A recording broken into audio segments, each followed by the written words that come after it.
In September 2021, Apple introduced Homekey along with iOS 15 at the developer conference. The idea is simple yet brilliant. Unlock your front door with your phone. The system works similarly to Apple Pay. You hold your phone next to the door lock and the door is automatically unlocked via NFC. However, even though 2021 is now a few years in the past, there is hardly any lock worldwide and none in Germany that supports Apple Homekey. One might wonder whether it is perhaps because Homekey logically only works with Apple devices, or if the hurdle to integrate it is too high, the licensing costs are too steep, or manufacturers prefer to use their own app rather than fully committing to the Apple ecosystem. Nevertheless, the technology is there, and it would be really cool if the system could be integrated into existing smart home locks in 2021 so that one doesn't have to buy some random smart home lock that actually supports this technology. Accordingly, I will show you in this video how we can implement the whole thing with the SwitchBot lock introduced in the last video. Theoretically, you can replicate the whole thing with any other smart home lock as well. I'll show you how it works as always after the intro. Have fun! Let's start with the requirements you need to bring in order to implement the whole thing. First of all, we need some device that implements the entire unlocking function. This can be any Linux-capable computer. In my case, it's an old Raspberry Pi that is just sitting here in the corner and would be too slow for most other applications anyway. Alternatively, you could also get a used computer on eBay. Or you could look for a Raspberry Pi, for example, which is somewhat outdated and therefore is expected to have a low price. Additionally, we logically need an NFC module, which will later handle the communication with the phone and ensure that the PC recognizes that the phone is nearby. To connect the NFC module to the computer, we still need a USB TTL adapter that converts the serial communication from the NFC sensor to a USB interface. I have, of course, linked all the parts in the video description, so feel free to check that out if you want to recreate this. Now we need to connect the USB adapter to the NFC module. For this, I have prepared this photo for you. Just rewire it, and that's it for the Raspberry Pi. I also ordered an extra industrial SD card. According to the internet, this should be the most durable solution, as SD cards, in my experience at least, have often failed. And this card is supposed to solve the entire problem, so that I can use my Raspberry Pi for a long time and have Homekey run as optimally as possible.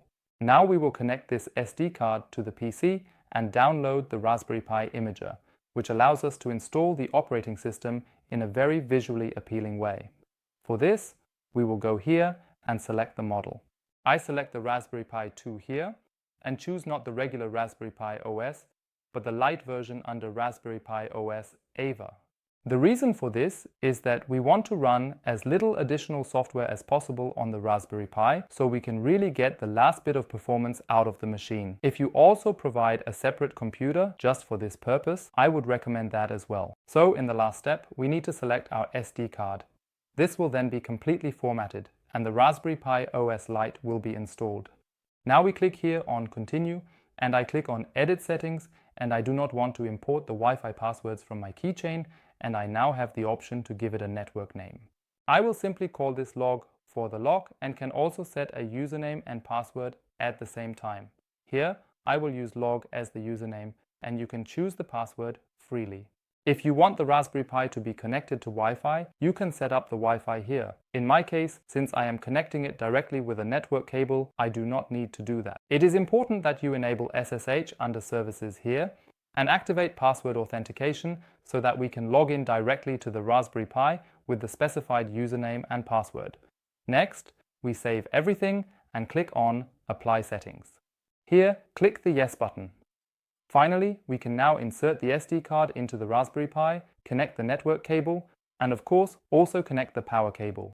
This should cause the Raspberry Pi to boot up automatically, and in parallel we can connect the NFC sensor directly to the USB port of the Raspberry Pi using the USB adapter. An initial indicator that it is working well is when the USB adapter blinks. The NFC sensor works just as well. Next, we need to go back to the computer and install the software. To do this, we will connect to the Raspberry Pi. I have linked a step-by-step guide in the description for all channel members, where you just need to copy everything. Otherwise, you can simply type the commands here. We will now connect to the Raspberry Pi by entering SSH, the username, which is log, the IP address, or the host name, in my case log, local, and then pressing enter. Ideally, a prompt will appear here, which we confirm with yes, and we now need to enter the password. Next, we will make ourselves the administrator by entering sudo and first bringing the Raspberry Pi up to date with apt update and apt upgrade. Why? Confirming with enter, and then the new packages will be installed. Once that is done, we will install 2 additional packages using apt install, Python 3, and git, press enter again, and now we can download the Apple Homekey package. Link in the video description. Here we click on the code button and copy this URL. Go back to the terminal and enter git, clone followed by the URL, press enter. Next, all the files will be downloaded to your computer. We can also display them here using ls. Then we see a new folder called Apple Homekey Reader. We can enter it using cd, Apple Homekey, and then press enter. And then we will execute the installation by running this command here, and we now need to specify our USB port. To do this, we go into the configuration JSON and replace the NFC port here. In most cases, the TTY will be USB 0. You can also check this by executing this command in the terminal, and then it should be displayed here with the name. You should copy this line here and replace it accordingly in the configuration. Well, now that we have done that, we are actually almost finished. Now we just need to run the application once by starting this code here. And ideally, you now see a lot of confusion here, which we can completely ignore because everything has now started. All we need to do now is configure everything on our iPhone. To do this, we logically go into the Apple Home app, click on the plus sign at the top, and then select Add Device. Now the camera opens, and logically, we can't scan anything here, so we click on More Options, and ideally, NFC Log B, or whatever it is, will be displayed right nearby. We click on it once, need to click on Add anyway, and now we will be asked for a configuration code. We can also find this configuration code here in the log, specifically in this line. Enter the code in your HomeKit app on your iOS device, and this code here, we need to enter it here now. 363624. 6364. Let's continue. And now things are really heating up here. The lock is now being configured, and we can decide where we want to place it. Since I will be removing it later, I will put it in the trash room. Press continue here. You can give it a name, and afterwards a new card should automatically be added to my Apple Wallet. We can see that here as well.